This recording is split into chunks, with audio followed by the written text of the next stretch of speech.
Hi folks, Travis Fox here with FoxOptic.com. Today we're going to be taking a look at the all-new Pulsar Merger XP50 LRF binocular that has just came out. I say it's came out, they're not actually readily available yet, but Pulsar's telling me they're not going to be too far behind. But it's a great unit. It's got a very ergonomic design. Comes with a really nice little tripod adapter on the bottom of it. It's an XP50, which is going to designate that it's a 640 480 17 micron unit. It's touting the new 25 millikelvin sensor sensitivity, so you're going to get really lifelike images out of the thing. It's a very ergonomic layout. I've been doing a lot of testing with the thing, and honestly, if I've got one fault on the device, I wish that there would have been a way for them to keep the center focus that the old Accolade had. Focus is up here now, but honestly, it's not too big of a deal. I don't find myself focusing it a whole bunch because the XP50 with the 1.0 aperture and a 2.5x base gives you a really wide depth of field. So outside of about 50 yards to infinity, you really won't find yourself having to focus a lot. So for what a lot of guys are using these for, honestly, the focus isn't a big deal. I just mention it because, with the binocular, we're used to having a center focus, and because of the new tube design, that was obviously, from an engineering standpoint, the thing that made the most sense for them. Beyond that, everything I have to say about them is 100% positive. The 25 millikelvin sensor sensitivity with the new 1.0 aperture lens was a big improvement in terms of the signal quality and the image color vibrance that they're able to produce. So like in your image, we're dealing with the black to white gradient image, and so the lower that NETD number is, the more color that they can apply when those temperatures get stacked together. So it gives you a more lifelike color rendering in your image. And by color, I'm saying like black to white gradient or whatever your gradient is, but it allows them to assign more grayscale to it. So that's a big improvement in the device. Another big improvement in the device is obviously the addition of some buttons here.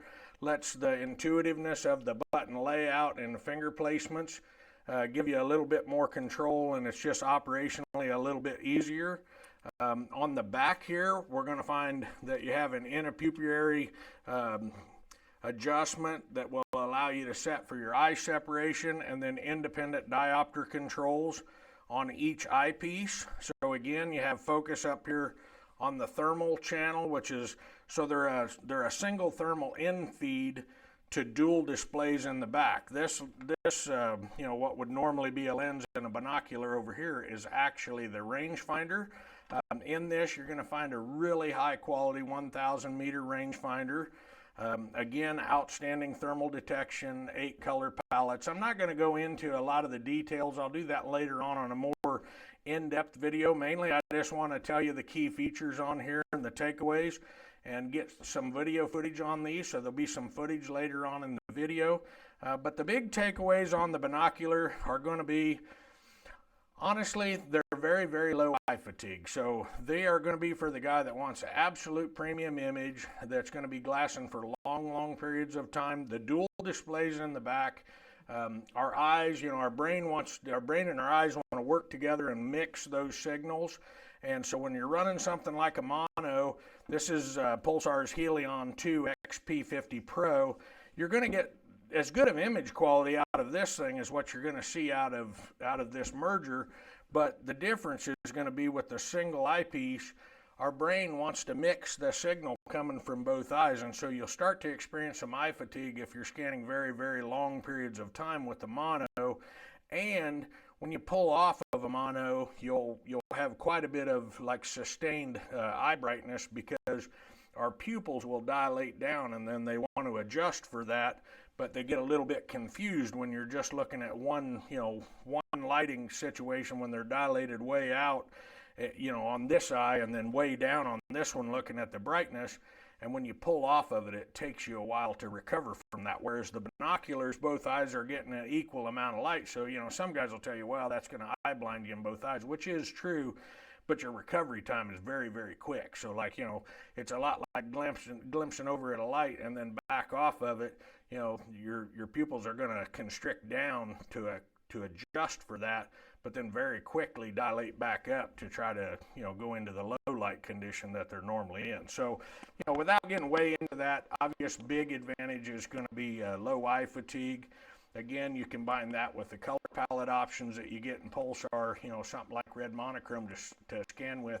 Literally can be out scanning all night long with these things, glassing with them and not have any issues. So, you know, where is that going to be relevant? Obviously, the predator hunters, hog hunters, but also in some instances, guys running elk or mule deer scouting or things like that, or whitetail deer scouting, where maybe, you know, in combination with the new Pulsar has added back in the motion sensor in the Stream Vision 2.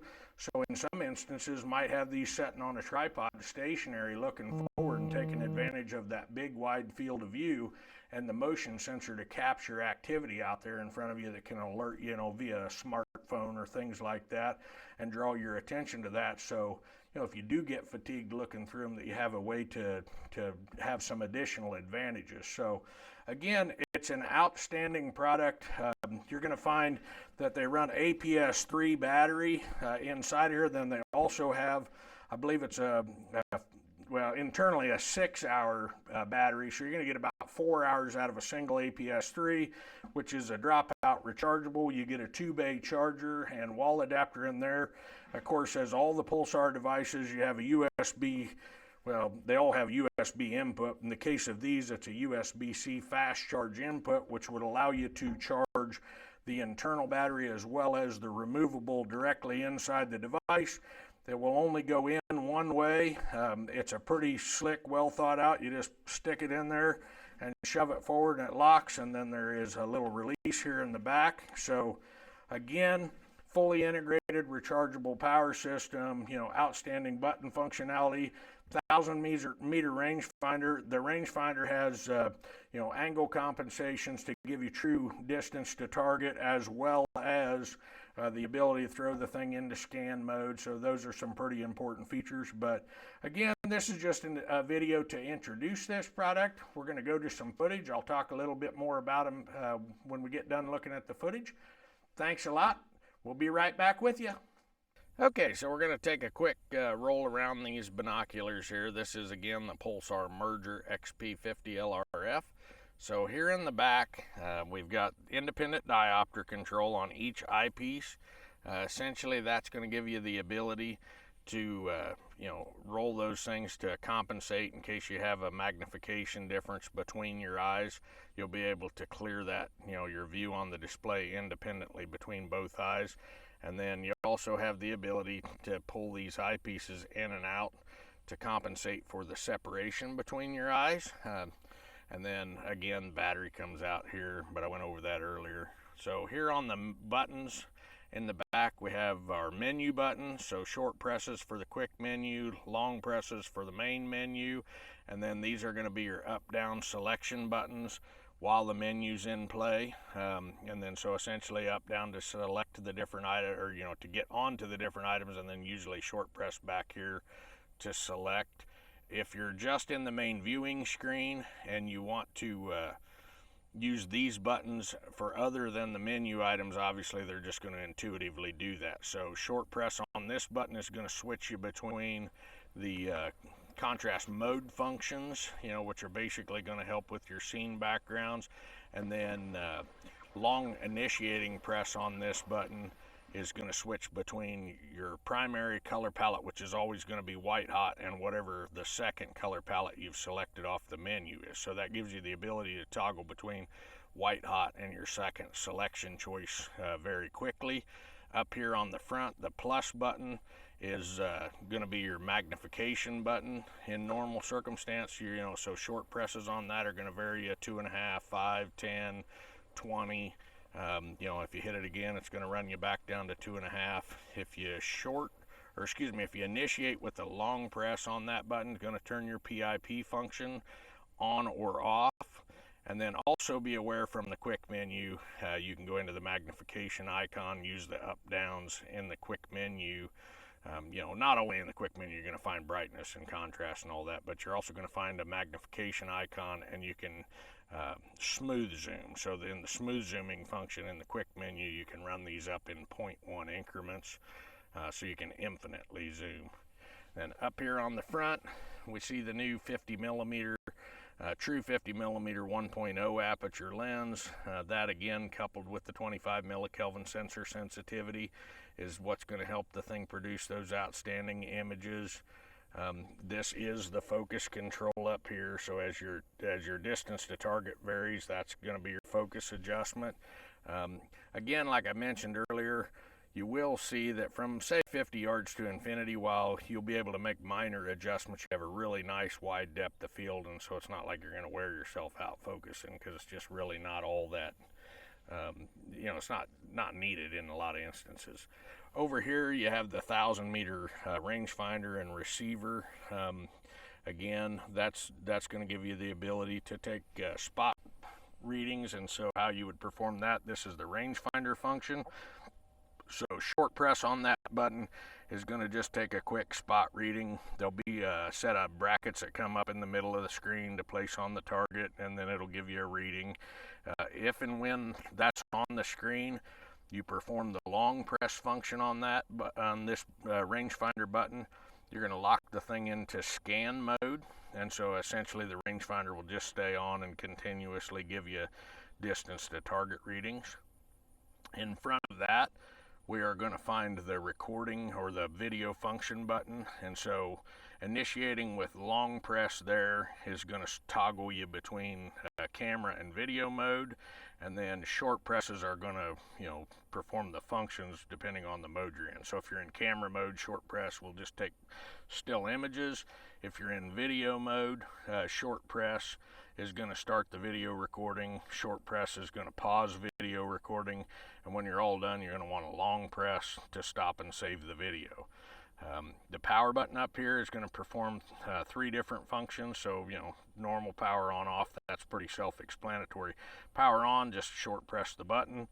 Shut them off, you're going to hold that button down. You're going to get a 3, 2, 1 countdown timer in the displays. If you release the button before it gets down to 0 and the screen goes black, you're going to put them into screensaver mode.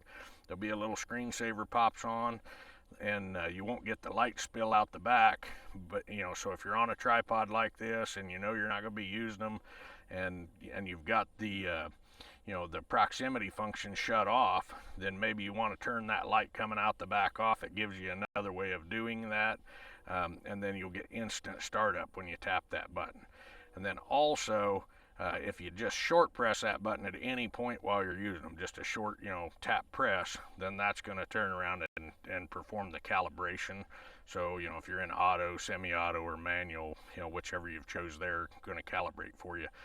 Be aware, in manual calibration, you have the internal shutter won't close, and you'll have to close that lens cap, otherwise you'll get image ghosting. I get that call occasionally from guys, not a big issue, but just be aware, in manual mode, the internal shutter doesn't close, so they're relying on you to close that cap so that the sensor is looking at one solid output and can make the adjustments for that. Otherwise, it's going to compensate on what's in the background image. But that's kind of a quick tour around. Like I said, you can see how I've got that set up on the tripod there, utilizing the application with that little arm off to the side. I can sit there and view outside. That'd be a good setup if I was glassing for movement or something like that, maybe in combination again with that motion sensor function, and or just a little less eye fatigue way if I'm in a situation where I'm not really concerned with the light concealment. But anyways, it's a really slick setup. We're going to go back in and take a look at some more footage. I'll be right back with you. Okay, so I hope you enjoyed that footage. Again, these are an outstanding engineering layout. The comfort of these things is the thing that obviously is first and foremost. The ability to have the dual displays and be able to just scan for hours upon end is one of the nicest features. Another thing I didn't touch on earlier is they have a new proximity sensor here in the back, and what that's going to do for you is as you're pulling them on and off of your face, you know, like, so they come with a really nice little neck strap, you know, padded case and that stuff too. I'll touch on that later, but there'll be plenty of unboxing videos and stuff out there. But really nice neoprene padded strap that goes along with them. And so if you've got them, you know, coming on and off of your face down here, what this proximity sensor is going to do is essentially throw them in and out of sleep mode. So, you know, when you've got them up here, they're going to come back on automatically, and when they're down here, shut off, so that you're not getting that light spill out of those lenses. A pretty slick feature. And if you don't like that or don't need it, if you're resting them, you know, on a tripod position, don't want them shutting off, you can disable that internally inside of the menu. So, you know, again, it's a really slick, well thought out unit. A lot of features in there that, you know, the guys that buy these are going to find really useful. I'll tell you again, I touched on that motion sensor. I can see a lot of guys that were, you know, previously searching for long distance prey animals using spotting scopes, where you're looking for motion at long distances and things like that, that are going to see a big advantage of the heat separation that thermal offers you, in combination potentially, you know, not just with the ability to visibly do it, you know, and see that color separation at distance and spot things much faster than you could using color rendering in like a traditional spotting scope, even in daytime in some situations. But the other big advantage is going to be that motion sensor in the Stream Vision 2 application can actually do some of that for you, you know. So like now you have the ability to set those on a tripod and let it do some of the work. But again, an outstanding unit. If you're interested in these or any of the other Pulsar products, again, you know, we got in the mono lineup the XP50 Helion 2 Pro, the Axion 2, you know, so price range in these devices is going to range from about $1,500 up through $6,000. The current price on these, this is in 2022, is going to be $58.98, $97. Obviously, can't guarantee that that's where it'll stay forever, but that's where they're going to come out at. If I can help you with any of these devices or you have any questions, give me a call toll free, 877-806-2977, or check us out on the web, www.foxoptic.com. Thanks for watching and have a great day.